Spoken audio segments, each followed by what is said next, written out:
Sir जी एकेशियम झा। तो आज हम लोग पढ़ने वाले हैं एक important topic of modern physics which is photo electric effect. ये आपने केमिस्ट्री में पढ़ा होगा, बट फिजिक्स में हम थोड़े डिफरेंट वे में पढ़ेंगे। तो सबसे पहले हिस्ट्री जान लेते हैं कैसे फोटो इलेक्ट्रिक इफेक्ट आई। तो सबसे पहले 1675 में सर आइजैक न्यूटन ने 1675 में आइजैक न्यूटन ने लाइट को पार्टिकल नेचर माना। ठीक है, पार्टिकल नेचर माना। आप लोगों ने पढ़ा होगा light has both nature, particle and wave. Particle nature मान के इन्होंने एक पूरी मैकेनिक्स के थ्रू ऑप्टिका बुक लिखी, जिसके बेसिस पे हम लोग जियोमेट्रिकल ऑप्टिक्स पढ़ते हैं क्लास 12th। तो उसी के बेसिस पे वो पूरा लिखा हुआ है। फिर उसके बाद 100 साल तक ये बातें चली कि हाँ भाई वेव नेचर है, क्योंकि न्यूटन ने कहा है। उसके बाद 100 साल के बाद आई एक्सपेरिमेंट, जैसे डिफ्रैक्शन, जो आपने वेव ऑप्टिक्स में पढ़ा होगा, डिफ्रैक्शन, इंटरफेरेंस वगैरह, जो कि सिर्फ लाइट के वेव नेचर से एक्सप्लेन हो रही थी, जो उन साइंटिस्ट ने किया, उनका नाम मैं भूल रहा हूँ। सो फिर बात हो गई हाँ भाई वेव नेचर है पार्टिकल के, लाइट की। 2 साल तक ये बातें चली।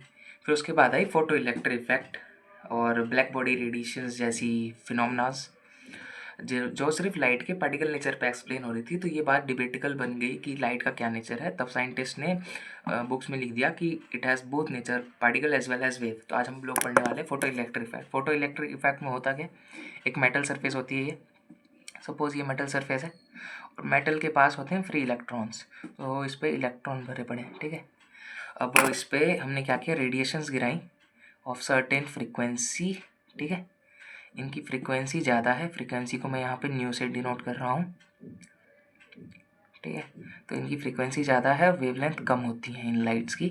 ये रेडिएशंस है। ठीक है, रेडिएशन ऐसी लाइट गिरती हैं जिनसे ये इलेक्ट्रॉन इजेक्ट हो जाते हैं। इसी को सिंपली बोला जाता है photoelectric effect.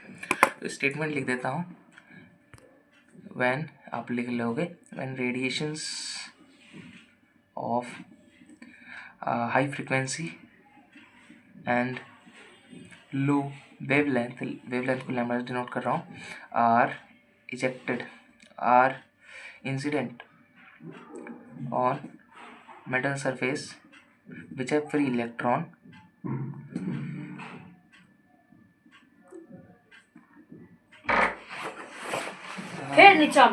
so which have free electrons are ejected.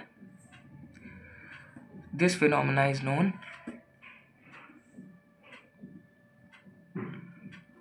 photoelectric effect.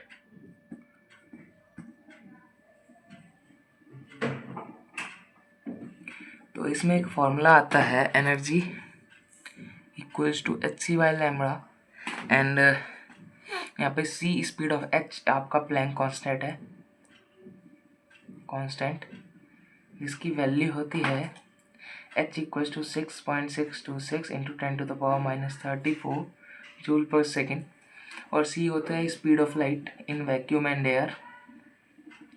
ठीक है, which is approximately 3 into 10⁸ metre per seconds, और लैम्डा आपका होता है वेवलेंथ, जो कि लाइट की गिवन होगी। ठीक है, अगर आपका लैम्डा गिवन है नैनोमीटर्स में और आपको एनर्जी चाहिए इन इलेक्ट्रॉन वोल्ट्स, तो एनर्जी का एक शॉर्टर फॉर्मूला होता है 1240/λ इन नैनोमीटर। ठीक है, ये फॉर्मूला है, इतना याद रख लो आप लोग। अब न्यूटन ने क्या किया था, न्यूटन ने पार्टिकल जो है, लाइट की पार्टिकल, इसको माना था फोटोन। ठीक है, जिसको हम लोग क्वांटा भी बोलते हैं, वेव एनर्जी पैकेट्स भी बोलते हैं आगे वेव नेचर में, इन्हीं को बोलते हैं। ये इसकी मास को तो मैकेनिक्स के अकॉर्डिंग अनडिफाइंड ही माना गया था कि बहुत स्मॉल नंबर होता है। फिर ये जो फोटोन है, इसकी स्पीड भी सेम एज सी होती है, which is speed of light in vacuum and air. ठीक है, ये वाला फॉर्मूला इंपॉर्टेंट है इसमें, ये वाला और ये वाला। यहीं पर हमारा फोटो इलेक्ट्रिक इफेक्ट एंड होता है। Thank you students.